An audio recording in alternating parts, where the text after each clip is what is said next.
other news, APC Governors Forum DG Salihu Lukman resigns amid convention controversy.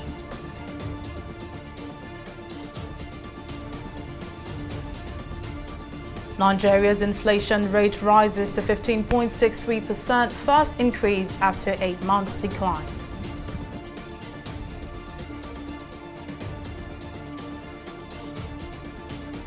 And group uncovers 460 duplicated projects worth 378.9 billion naira in 2022 budget.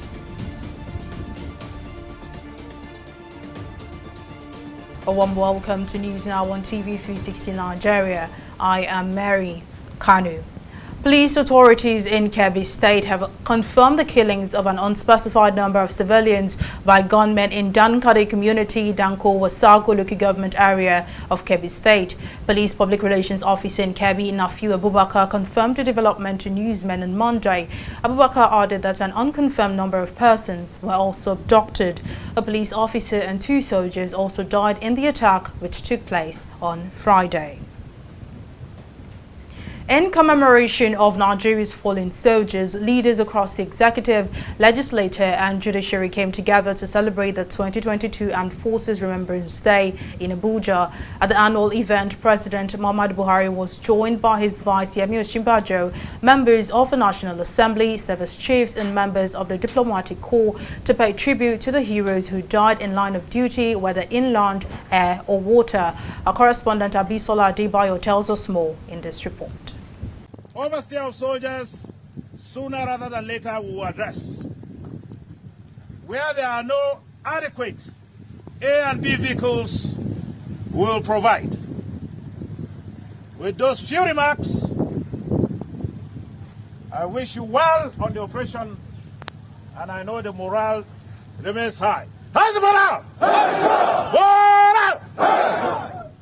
Every January 15th, Nigerians across the 36 states of the Federation celebrate the Armed Forces Remembrance Day, a day set aside to pay glowing tributes to fallen heroes who paid the ultimate price while defending their fatherland, and living veterans who survived to tell stories of war and conflict. In a ceremony to mark this year's event, top government officials have come together at the National Arcade in Abuja to honor the nation's fallen and living heroes.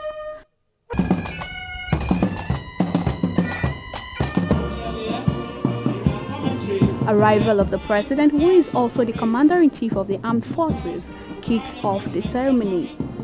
The CNC then proceeded to inspect a guard of honor mounted by detachments of the Nigerian Army, the Navy, the Air Force, and the Nigerian Legion. Excellencies, distinguished invited guests, ladies and gentlemen, at the moment, the firing party commander, Sergeant Atsue Simbe, is marching the firing party to the cenotaph, accompanied by the dignitaries that will lay wreath. It is now time for the laying of wreath. President Buhari laid a wreath on the tomb of the unknown soldier as a mark of last respect to the fallen heroes. It was followed suit by Vice President Yemi Osinbajo and other dignitaries as paired.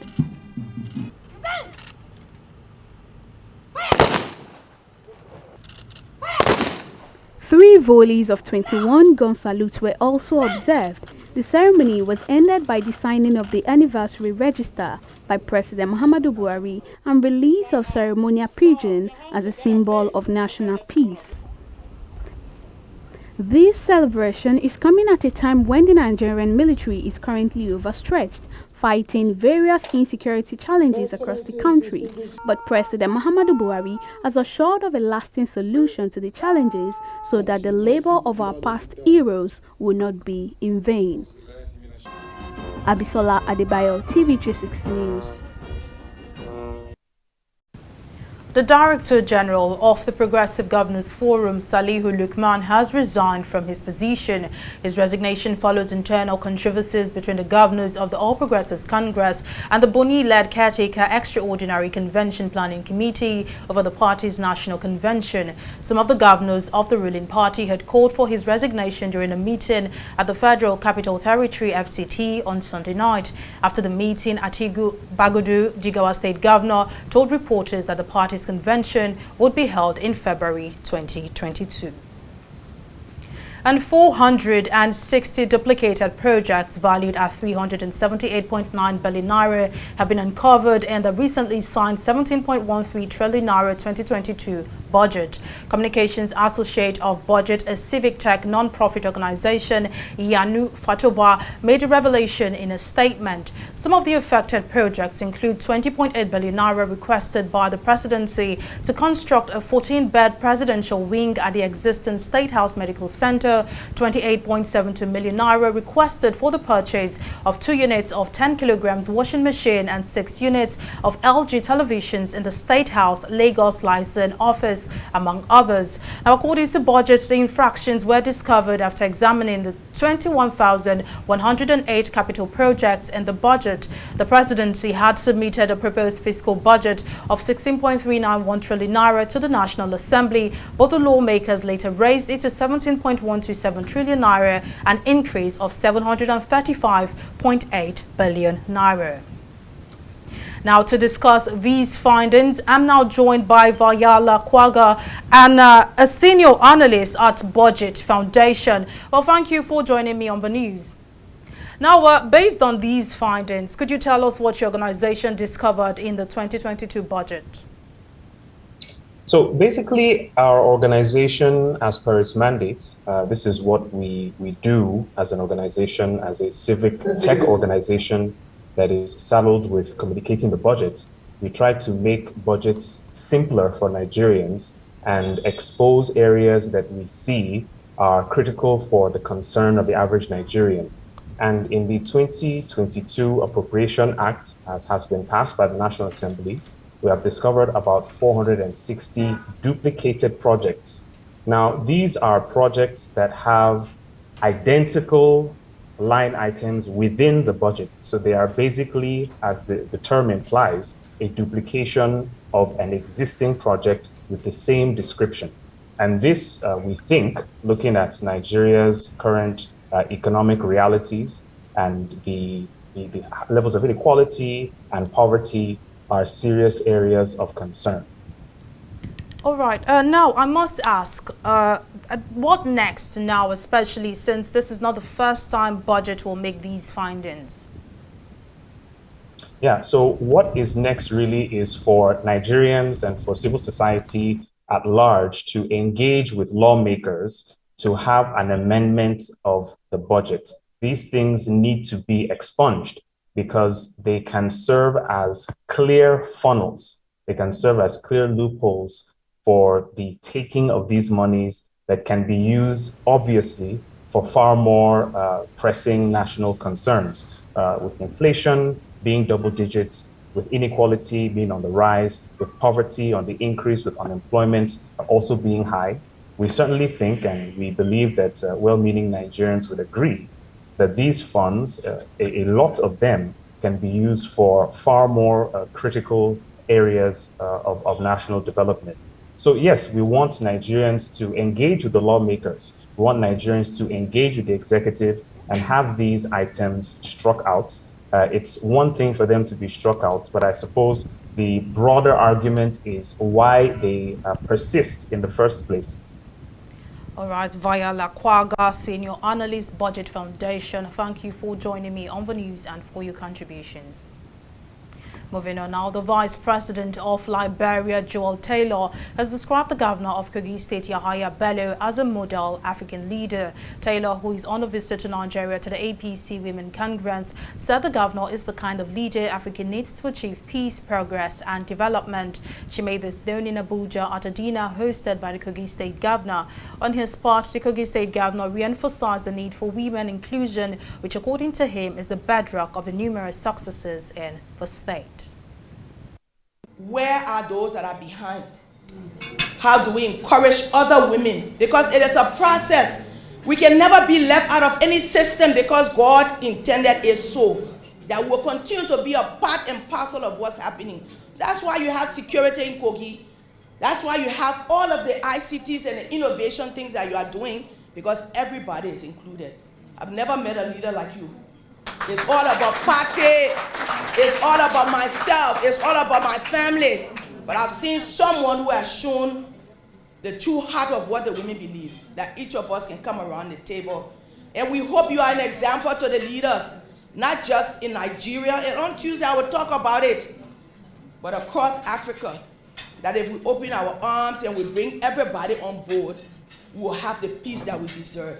Do you want to succeed in governance, in business, in politics, in whatever you choose? You must go with women. And Your Excellency, all the women that are serving with me today are not just ordinary women. They are women of substance. They are women of virtue. And they are quality women. And that is why wherever I choose to go, I move without any fear or favor, because they are there for me. Well, we'll take a break here, but still to come, Libya elections could be rescheduled for June. UN official reveals details of the story and more right after this break.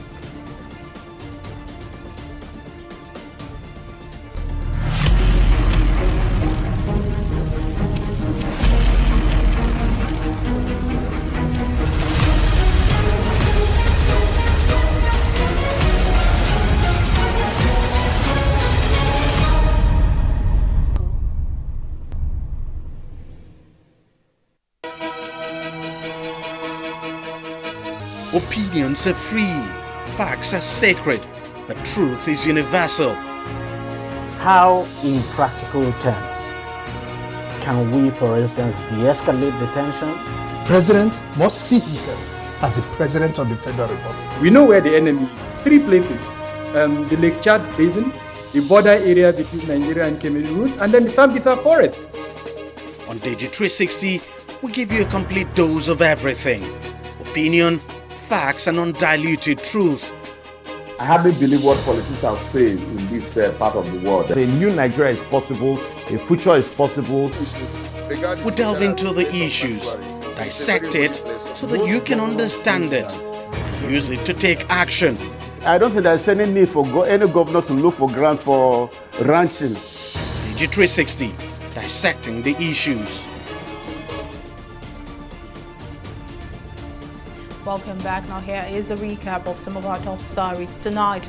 Police authorities in Kebbi State have confirmed the killings of an unspecified number of civilians by gunmen in Dankode community, Danko Wasago local government area of Kebbi State. Police Public Relations Officer in Kebbi, Nafiu Abubakar, confirmed the development to newsmen on Monday. Abubakar revealed that an unconfirmed number of persons were also abducted. We also told you that the Director General of the Progressive Governors Forum, Salihu Lukman, has resigned from his position. His resignation comes following internal controversies between the governors of the All Progressives Congress and the Buni-led Caretaker Extraordinary Convention Planning Committee of the party's National Convention. Well, in case you missed any of the news bulletin or for more updates, to log on to our website on www.tv360nigeria.com. You can also follow us on our social media platforms on Twitter, Instagram, YouTube and Google Plus at TV360 Nigeria. On Facebook, we're at TV360 Online.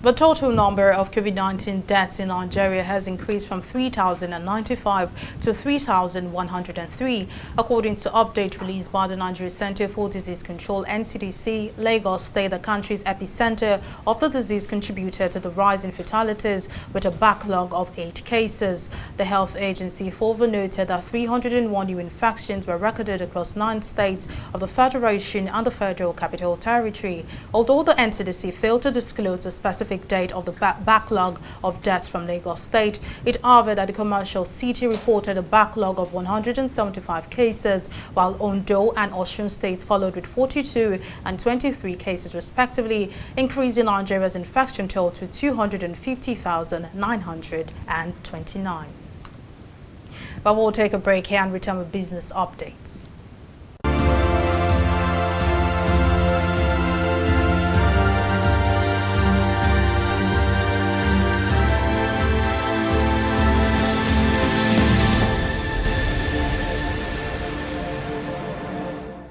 In the last 3 years, we have built a multi-purpose center, which is the envy of all in our constituency. And I can tell you that the people who are living there are already enjoying it. Guy, do you think what this man just said is true? See, I seriously doubt. I'm sure it's one of those their silly lies. Wait, do you know there's a way to find out if these things he's saying is true or not? This is the Construct app. It gives people like us a sure way to track implementation of constituency projects. It gives valid and verified information on location of projects, amounts allocated, amount funded, the level of job done, and even the profiles of concerned legislators. You and I can post directly on this app. Are you serious? This is the go-to app if you want to know how our Commonwealth is being expanded by the government. Wow. Let's even see if what this man said is true. Show me. The Construct app is developed by Other People Nigeria with support from USAID and is available on both Google Play Store and Apple Store. And it's true. Of course, I told you.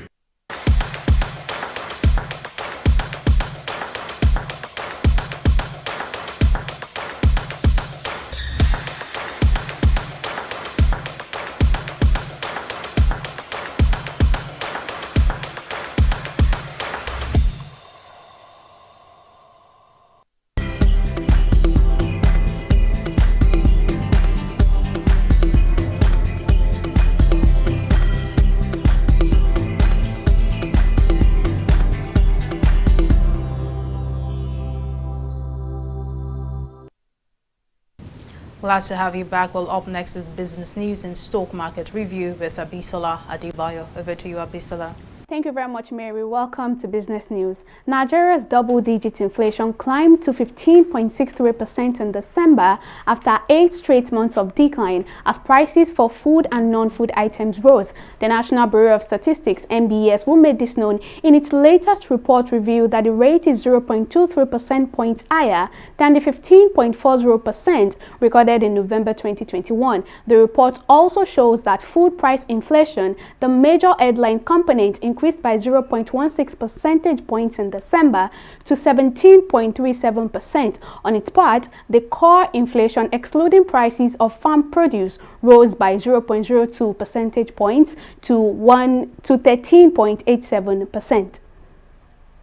Royal Dutch Shell's over 6 decades of oil and gas exploration in the Niger Delta has helped the company achieve global dominance in the sector, but with growing hostilities in host communities, its onshore operations is set to come to an end. Despite government assurances, the company's announcement to divest and sell its assets has elicited mixed reactions from experts. Our correspondent Folashade Ogurinde tells us more in this next report. After 63 years of operating in Nigeria, the Royal Dutch Shell has revealed plans to sell its 30% stake in the Shell Petroleum Development Company joint venture. This includes all of its joint venture licenses and interest in 19 oil mining leases. The company has cited increased oil spills in the Niger Delta region through pipeline sabotage and other issues relating to onshore operations as a reason for the divestment. But the Minister of State for Petroleum Resources, Timi Silva, is not worried. He says Shell is only following a business plan that will eventually grow local involvement in the sector. They didn't pick the Niger Delta. It's a business model for Shell. Whenever they operate in territories, after a while, they divest from certain areas, especially when they see that local competence has grown. And in Nigeria today, the local competence has grown, as you agree. And that's why Shell wants to divest only in the onshore and the shallow waters. They are still in the country in the deep waters. So Shell has not divested from the country. Shell is also still fully in Nigeria, but they are only divesting from the onshore because they believe that Nigerians have the competence now to run the onshore. In clear disagreement with the minister, experts say Shell's decision mirrors growing sentiment in Nigeria's business climate. The divestment by Shell is not because locals have come of age. We already have local companies, or what we technically call indigenous companies, contributing their quotas. As far as I'm concerned, Shell is not divesting out of the Nigerian oil and gas industry because the locals or indigenous operators are coming of age. Shell is technically running away from business climate hostilities. Nigeria has been struggling to meet up with its OPEC production quota of 1.61 million barrels per day. Other international oil companies have also shown interest in divesting and selling assets, especially in the shallow waters. ExxonMobil has also been indicating interest to divest from some of their oil fields. They have done more on the offshore than Shell. So, but nevertheless, they have some assets in some, shallow waters, and they have already indicated interest to divest some of these. Oil spills caused by sabotage and oil theft accounts for more than 74% of incidents, according to the National Oil Spill Detection and Response Agency, NOSDRA. Recently, oil giant Shell agreed to pay $111.6 million to communities in southern Nigeria over crude oil spills in the 1970s, but has maintained that oil spills were caused by third parties during Nigeria's civil war. Folashade Ogrinde, TV360 News. We'll take a break now and return with a review of the stock market.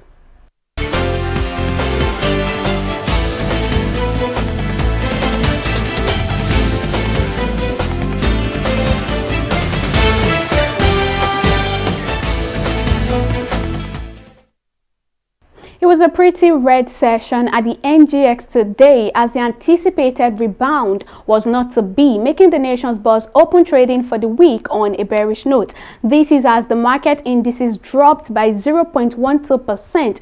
Specifically, the market capitalization also shed 30 billion naira today to close at 32.921 trillion naira. Moving on to the stocks that contributed to the losses, financial services stocks led that counter as we see Veritas Cap and M Benefit on top of that counter. They had a combined 0.04 kobo loss. On the flip side, as our gainers list for today, the Initiates PLC led our gainers table, gaining 0.04 kobo at the close of trading, while Sunu Assurance reversed last session losses to end on the gainers counter today. But despite these gains, these guys were unable to drag the market to the bulls territory. Our market summary today compared to previous session shows a 47% decline in turnover, which is why we're looking at 214 million units of shares valued at 2.6 billion naira exchange hands in 4,410 deals. Anyways, mixed sentiments are obviously trending on the NGX as investors bet on the fourth quarter earnings session. So hopefully by the next trading session, we'll have a bullish sentiment. Moving on to our global market today, European stocks market continued their positive trend on Monday with the FTSE pushing to a 2-year high. Actually, the FTSE has been the standout performer this year, so far driven largely by energy, basic resources and banking stocks. US equities made a late day comeback impacted by losses from the financial services stocks. Meanwhile, Japan stocks Nikkei closed higher on Monday, boosted by chip maker as it tracked firmer US peers. That's why it closed at 0.74% increase at the close of trading. That's all on stock market review. Over to Mary for the rest of the news. Well, thank you for that update, Abisola. Now on the global scene, a senior United Nations official, Stephanie Williams, says she is pushing for Libya to hold elections by June after the country missed the December deadline to elect its first president since the 2011 ouster and killing of long-time dictator Muammar Gaddafi. Williams, the UN Special Advisor on Libya, in an interview on Sunday, said it is still very possible for the country's 2.8 million voters to cast their ballots by June in line with the UN brokered 2020 roadmap. Libya failed to hold its first ever presidential elections on December 24th as scheduled, a major blow to international efforts to end a decade-long chaos in the rich oil nation. Well, it's time for Entertainment Report on News Now.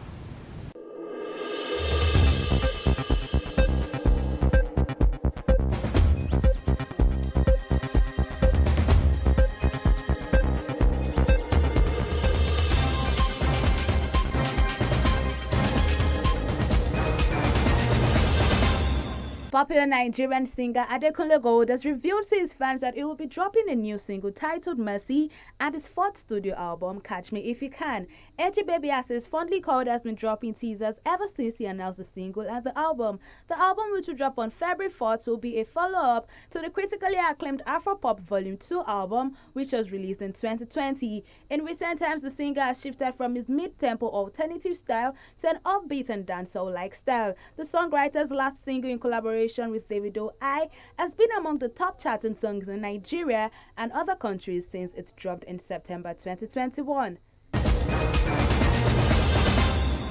Nollywood actress Toyin Abraham recently pulled a surprise on her husband Kola Ajayemi on his birthday. The movie star, who is known for publicly celebrating her husband, took to her Instagram page on Monday, January 17th, where she shared a cute video of singer Timi Dakolo giving a private performance to him. This came after she made a post saying he has never been intimidated by anything about her, after which the actress appreciated her husband, saying his guidance has never led her into any mistake. Toyin and Kola Ajayemi got married in 2019 and welcomed their first child the same year. And that is all that we have for you on the entertainment segment of News Now.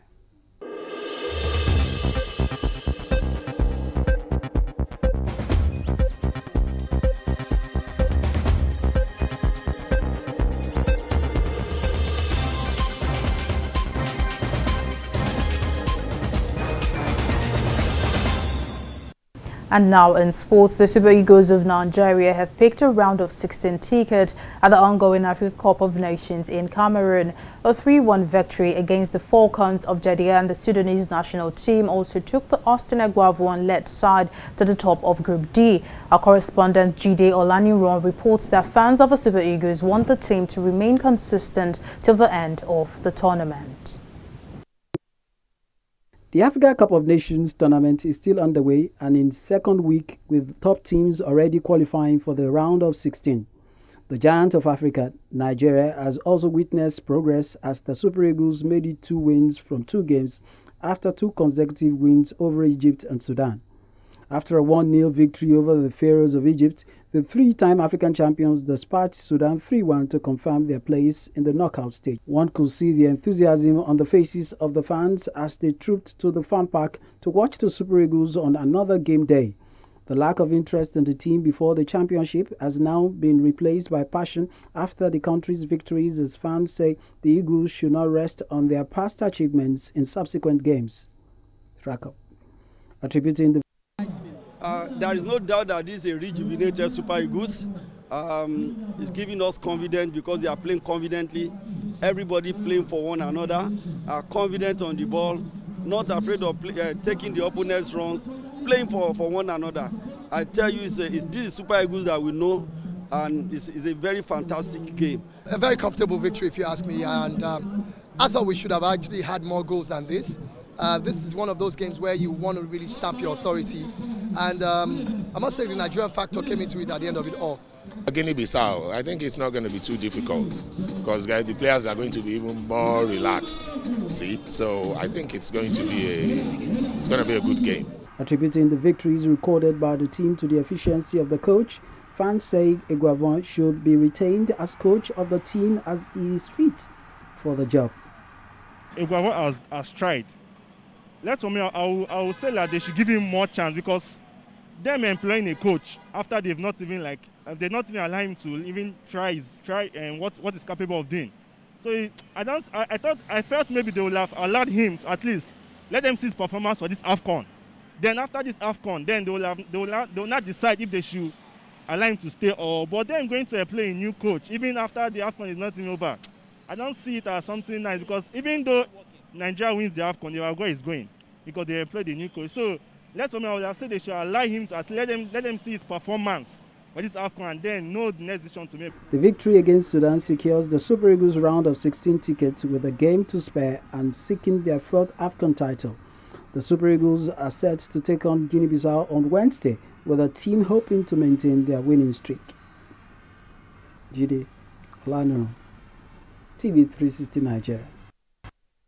On that note, we call it a wrap on the news at this time. Well, thank you for watching. I am Mary Kanu. Bye for now.